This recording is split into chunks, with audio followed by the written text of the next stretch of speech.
बिस्मिल्लाहिर रहमानिर रहीम আসসালামু আলাইকুম welcome back to my channel Sharmin kitchen. আজ আমি আপনাদের সাথে শেয়ার করব রাঁধুনি হালিম মিক্স দিয়ে দোকানের স্বাদযুক্ত হালিম রান্নার রেসিপি। আশা করব আমার ভিডিওটি ভালো লাগবে। অনেকেরই একটি কমন প্রশ্ন থাকে যে প্যাকেট হালিম দিয়ে রান্না করলে রেস্টুরেন্টের মতো স্বাদ আসে না। তো কিছু টিপস অ্যান্ড ট্রিক্স থাকবে যা ফলো করলে আপনারা ঘরে বসেই তৈরি করে নিতে পারবেন দোকানে বা রেস্টুরেন্টের স্বাদযুক্ত এই হালিমটি। আশা করব ভিডিওটি ভালো লাগবে। ভালো লাগলে লাইক, কমেন্ট ও শেয়ার করে অন্যদেরকে দেখার সুযোগ করে দিবেন। এবং আমার চ্যানেলে যদি নতুন হয়ে থাকেন প্লিজ আমাকে সাপোর্ট করার জন্য আমার চ্যানেলটি সাবস্ক্রাইব করে পাশে থাকা বেল বাটন অন করে রাখবেন, এতে করে সবার আগে নোটিফিকেশন পেয়ে যাবেন। তো আমি এখানে রাঁধুনি হালিম মিক্স নিয়েছি। বাজারে অনেক রকমের হালিম মিক্স পাওয়া যায়, আপনারা আপনাদের পছন্দ অনুযায়ী যে কোনো একটি প্যাকেট নেবেন। তো এই প্যাকেটের মধ্যে দুটি প্যাকেট আছে, একটি হচ্ছে শস্য দানা মানে ডাল চালের, আর এটি হচ্ছে ছোট প্যাকেটটি হচ্ছে মশলা। তো আমি প্রথমে এখানে একটি বাটি নিয়ে নিয়েছি। এই বাটিতে এখন আমি শস্য দানাগুলো ঢেলে নিব। অবশ্যই আপনারা এই দানাটি ভিজিয়ে রাখবেন, তাহলে কিন্তু হালিমটা রান্না করলে পারফেক্ট হবে। তো এই ডালটি প্রথমে আমি এখানে 2 কাপ পরিমাণ আমি কুসুম গরম পানি নিয়েছি। গরম পানি দিয়ে কিন্তু এটা ভিজাতে হবে। তো আমি এটা একটু অল্প করে প্রথমে দিলাম, দিয়ে চামচের সাহায্যে মিশিয়ে নিচ্ছি, এতে করে ভিতরে দলা পাকাবে না। তো আমি তারপরে আবার বাকি পানিগুলো দিয়ে আমি এটা ডালটি ভিজিয়ে রাখবো। 15 থেকে 20 মিনিট ভিজিয়ে রাখলেও এনাফ, কিন্তু তারপরেও একটু ভালো করে বেশি সময় নিয়ে ভিজিয়ে রাখলে এটি রান্নাটা ভালো হবে এবং পারফেক্ট হবে।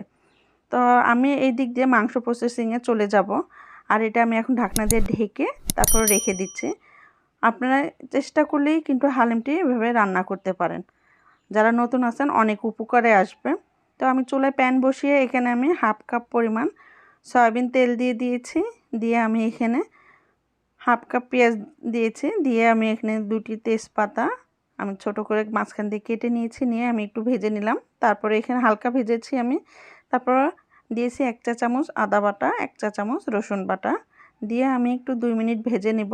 একটা টিপস আছে যা দোকানের মতো স্বাদ আনবে, সেটা হচ্ছে 1/2 চা চামচ হলুদ গুঁড়ো, 1/2 চা চামচ শুকনো মরিচের গুঁড়ো, 1 চা চামচ ধনিয়া গুঁড়ো, 1/2 চা চামচ জিরা গুঁড়া দিয়ে আমি মশলাটা ভালোভাবে একটু ভুনিয়ে নিব।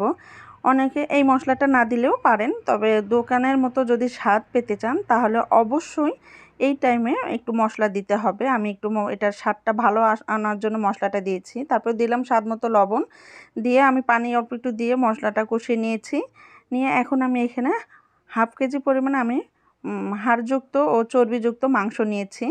আপনারা আপনাদের পছন্দ অনুযায়ী নিয়ে নেবেন। আমি এখানে গরু মাংস নিয়েছি, আপনারা চাইলে মুরগি, খাসি যে কোনো মাংস দিয়ে হালিমটা রান্না করতে পারেন। আর এখানে যে আমি প্যাকেট মশলাটা একটা বাটিতে ঢেলে নিলাম, এটা হচ্ছে রাঁধুনি মিক্সের ভিতরে যে মশলার প্যাকেটটা ছিল এটা। তো আমি এই মশলার থেকে 3 ভাগের 2 ভাগ দিয়ে দিলাম মাংসে, আর 1 ভাগ রেখে দিয়েছি। দিয়ে নেড়ে চেড়ে ঢাকনা দিয়ে ঢেকে দিয়েছি। 15 থেকে 20 মিনিট আমি এটা কষিয়ে নিয়েছি। আমি কিন্তু খেয়াল করেছেন কোনো পানি দেইনি। তো একটু কষে নিয়ে এখন আমি পানি দিয়ে দিচ্ছি, আর এই পানিটা আমি গরম পানি দিলাম 2 কাপ পরিমাণ। আপনারা আপনাদের পছন্দ অনুযায়ী পানি দিবেন, অর্থাৎ মাংস যতক্ষণ সিদ্ধ না হয়ে আসছে। তো আমি ঢাকনা দিয়ে ঢেকে সিদ্ধ হওয়া পর্যন্ত আমি অপেক্ষা করব। তো তবে মাঝে মাঝে ঢাকনাটা উঠিয়ে মাংসটা নেড়ে চেড়ে দিবেন, এতে করে ভিতরে থেকে মাংসটা লেগে আসবে না বা পুড়ে যাবে না। আর পুড়ে গেলে কিন্তু খেতে ভালো লাগবে না। তো আমি সেদ্ধ করা পর্যন্ত অপেক্ষা করছি। তো মাংসটা দেখুন আমার সিদ্ধ হয়ে গেছে। আমি আধা ঘন্টা পরে আমি এই মাংসটা সিদ্ধ করে নিয়েছি। ইনশাআল্লাহ আমার মাংস পারফেক্টভাবে সিদ্ধ হয়েছে। তো আমি আগে থেকে যে শস্যদানা ভিজে রেখেছিলাম সেইটা আমি এখন একটু চামচ দিয়ে নেড়ে চেড়ে আমি এখন দিয়ে দিলাম মাংসের ভিতর, দিয়ে একটু ভালোভাবে কষিয়ে নিচ্ছি। এইভাবে কষিয়ে নিয়ে ভালোভাবে তারপরে আপনারা এই হালিমের ভিতরে পানি দিয়ে দিবেন। আমি এখানে 3 কাপ পরিমাণ পানি দিয়েছি, তবু এই পানিটা গরম পানি দিয়েছি। তারপর আমি কাপে দিয়ে দিলাম আবারও 3 কাপ, মোট আমি 6 কাপ পরিমাণ পানি দিয়েছি। দিয়ে এটা আমি রান্না করে নেব যতক্ষণ পর্যন্ত হালিমটা গাঢ় হয়ে আসছে, ততক্ষণ পর্যন্ত আমি এটা রান্না করে নিব। তো মাঝে মাঝে ঢাকনা খুলে নেড়ে চেড়ে দিবেন, কারণ এটা যেহেতু শস্য দানা সেহেতু নিচে দিয়ে লেগে যাওয়ার ভয় থেকেই যায়। তো এই জন্য একটু পরপর নেড়ে দিবেন। আর ততক্ষণ পর্যন্ত আমি রান্না করে নিব যতক্ষণ তো গাঢ় হয়ে আসছে। তো আমি আধা ঘন্টার মতো এটা আমি রান্না করে নিয়েছি। আর চুলার ফ্লেমটা কিন্তু একবারে কমিয়ে রেখে আমি রান্না করে নিয়েছি। তো এখানে যদি রেস্টুরেন্টের মতো পারফেক্ট সেই স্বাদটি পেতে চান তাহলে অবশ্যই টিপসগুলো ফলো করবেন। তো তার মধ্যে হচ্ছে আমি এখানে 1/4 কাপ আগে থেকে পেঁয়াজ বেরেস্তা করে রেখেছিলাম, তা হাতের সাহায্যে মুচড়িয়ে দিয়েছি। দিয়ে আমি একটু মিশিয়ে নিলাম। তারপর আমি ওটা নামিয়ে রেখে একটা প্যান চুলায় বসিয়ে দিয়েছি। দিয়ে 3 টেবিল চামচ আমি সয়াবিন তেল দিয়ে মেথি গুঁড়া দিয়েছি 1 চা চামচ। আর আগে থেকে যে আমি 1 ভাগ মশলা রেখে দিয়েছিলাম সেই মশলাটা দিয়ে দিয়েছি। আর দিলাম 1/2 চা চামচ শুকনো মরিচের গুঁড়ো দিয়ে আমি একটু ভেজে নিব। আর এটা হচ্ছে আরেকটি টিপস যেটা আপনার রেস্টুরেন্টের স্বাদ এনে দেয় এবং যে হালিমের উপর যে তৈলাক্ত ভাবটা এনে দেয় মসৃণ একটা, ওই টিপসটা হচ্ছে এটা আপনাদের অবশ্যই এইভাবে বাগার দিতে হবে। বাগার না দিলে কিন্তু এই হালিমটির সেই স্বাদটি পাবে না। তো তৈরি হয়ে গেল আমার হালিম। আমি মিক্স করে নিয়েছি। এখন আমি পরিবেশন করে দেখিয়ে দিচ্ছি আপনাদের। আপনারা আপনাদের পছন্দ অনুযায়ী মশলা দিয়ে আপনারা এটা পরিবেশন করবেন। আমি আমার পছন্দ অনুযায়ী কিছু ধনেপাতা, কিছু কাঁচামরিচ, আদা কুচি দিয়ে দিচ্ছি। যে আমি এখন মরিচ দিয়ে দিলাম। আপনারা যেমন ঝাল খেতে চান তেমন দিয়ে দিবেন। তারপর দিয়ে দিচ্ছি এখানে 2টি স্লাইস লেবু দিয়ে তারপর আমি এখানে কিছুটা শসা কুচি দিয়ে দিচ্ছি। আপনাদের পছন্দ অনুযায়ী উপকরণগুলো দিবেন।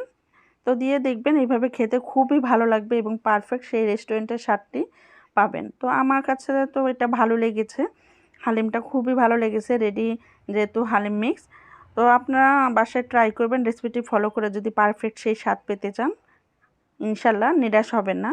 তো আপনাদের কাছে কেমন লেগেছে আমার এই হালিমটি কমেন্ট করে জানাবেন। আর যদি কোনো ভুল ত্রুটি হয়ে থাকে তাহলে আমাকে ক্ষমা করবেন এবং আমার ভিডিওতে নতুন নতুন ভিডিও আপলোড পেতে আমার চ্যানেলটি সাবস্ক্রাইব করে পাশে থাকা বেল বাটন অন করে রাখবেন। এতে করে সবার আগে নোটিফিকেশন পেয়ে যাবেন। আর যেসব আপু ভাইয়া আমাকে উৎসাহিত করছেন লাইক কমেন্ট ও শেয়ারের মাধ্যমে তাদেরকে অসংখ্য ধন্যবাদ। তো আজকের মতো এখানে বিদায় নিব। নতুন কোনো ভিডিও দেখার আমন্ত্রণ জানিয়ে এখানে বিদায় নিচ্ছি। ভালো থাকবেন, সুস্থ থাকবেন, আমার জন্য দোয়া করবেন। আল্লাহ হাফেজ।